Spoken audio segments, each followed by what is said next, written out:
What's up guys? Joker here. It has been an insane day here on the channel, just like craziness.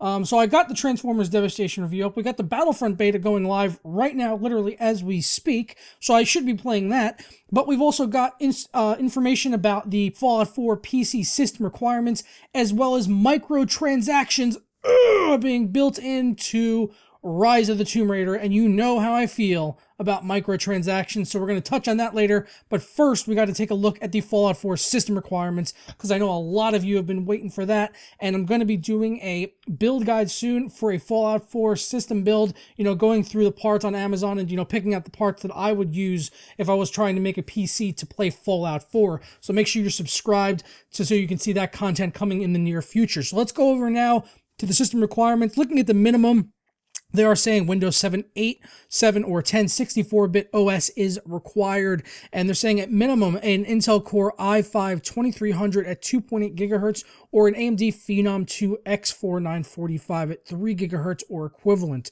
So pretty respectable there. Then at least they're not saying, oh, yeah, you need the latest Skylake, chips and everything like that, like we saw with Battlefront. So, minimum spec, I think people who are on older systems are probably going to be okay, at least running the game, because that continues along. 8 gigabytes of RAM, which is reasonable. 30 gigabytes of hard drive space, going to be a pretty sizable game.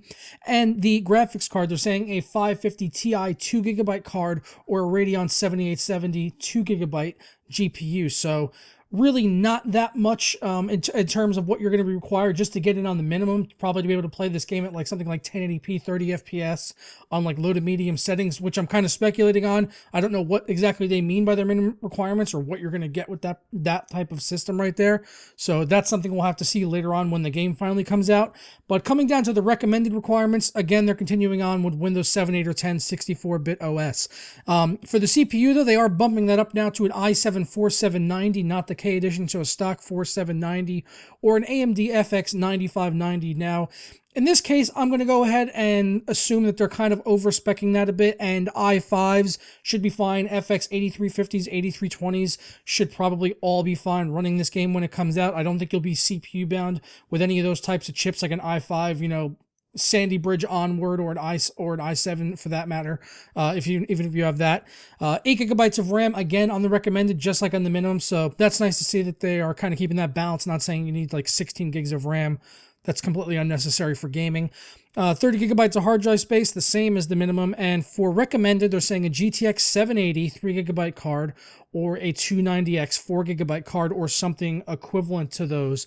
And that seems fairly reasonable. I think a 780 3 gigabyte or a 290X 4 gigabyte are kind of right in the middle of that mid to high end. It's almost like the high end, but it's not quite, because it's like last generation and stuff. So those cards have come down in price a bit, and you could pick one of those up used on eBay, maybe save yourself some money. You might be able to find a 780 for under $300 used on eBay, which I've done before in the past. And you could find 290s and 290Xs pretty cheap on there as well, even cheaper on the 290s and 290Xs. In fact, I've seen those for around $200. So it seems like you should be able to run this game if you have a half-decent PC and run it pretty well, probably on some of the higher settings at 1080p 60 FPS if you're meeting their recommended spec of a 780 or 290X. But looking forward to doing performance review when this game comes out, testing it on the 970, testing it on the 980 Ti's, 4K, 1440, 1080, all that good stuff. So make sure you're around for that. But let's go ahead now and switch over to Rise of the Tomb Raider. So they announced today that Rise of the Tomb Raider is going to have microtransactions. They announced this in a story like they were excited to talk about it because, Square Enix had that issue recently with Deus Ex Human Revolution, or Mankind Divided. That's the one. Deus Ex Mankind Divided from Square Enix. They had this tiered pre-order system for that game, and they got a lot of backlash about it. So then they backpedaled and they said, okay, we're not doing that anymore. And now here they come right back again with some more fucked up shit from Square Enix, saying they're going to have these expedition cards built right into Tomb Raider, which are basically like microtransactions. They're these cards that you use outside of the single player. So that is important to note. It's not in the main single player portion of the game. So if you're just worried about playing the single player, then this isn't going to affect you, which is nice to see. That I do appreciate as a person that's primarily focused on playing the single player. But the fact that they're in there still definitely leaves a bad taste in my mouth.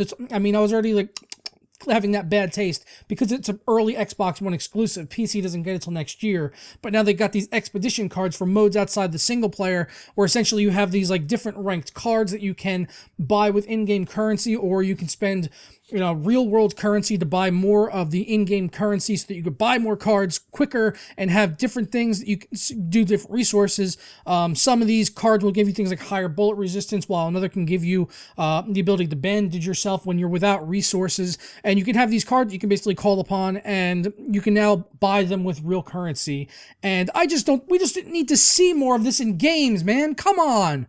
It's like they're basically taking that free-to-play model and then they're injecting it into a